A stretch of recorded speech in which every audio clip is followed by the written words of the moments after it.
Technology کی افادیت کو سمجھتے ہوئے معاشرتی نظام، تہذیبی روایات اور مذہبی فرائض کے ساتھ وطن کی خدمت کے لیے ہمہ وقت تیار رہنا چاہیے۔ دینی اور دنیاوی علم کے بغیر انسان کی زندگی ادھوری اور بے معنی محسوس ہونے لگتی ہے۔ ان خیالات کا اظہار گورنمنٹ اسلامیہ گریجویٹ کالج کوپر روڈ کی پرنسپل ڈاکٹر فوزیہ ناز نے عمرہ کی سعادت حاصل کرنے کے بعد وطن واپس لوٹنے والے صحافی نمائندہ prime star news H M Fayyaz اور ان کی اہلیہ کے اعزاز میں منعقدہ استقبالیہ کے موقع پر خصوصی گفتگو کرتے ہوئے کیا۔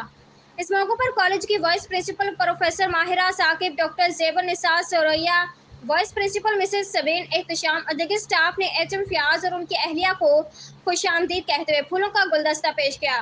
مسز ایچ ایم فیاض نے کہا کہ ہر مسلمان کی خواہش ہوتی ہے کہ وہ بیت اللہ کی زیارت کرے، لیکن اللہ تعالیٰ کے حکم کے بغیر پتہ بھی نہیں ہلتا۔ یہ سب نسیم اور اس کے کرم کے بغیر ممکن نہیں، جس کو چاہے وہ اپنے در پر بلا لے۔ H M Fayyaz, Lahore.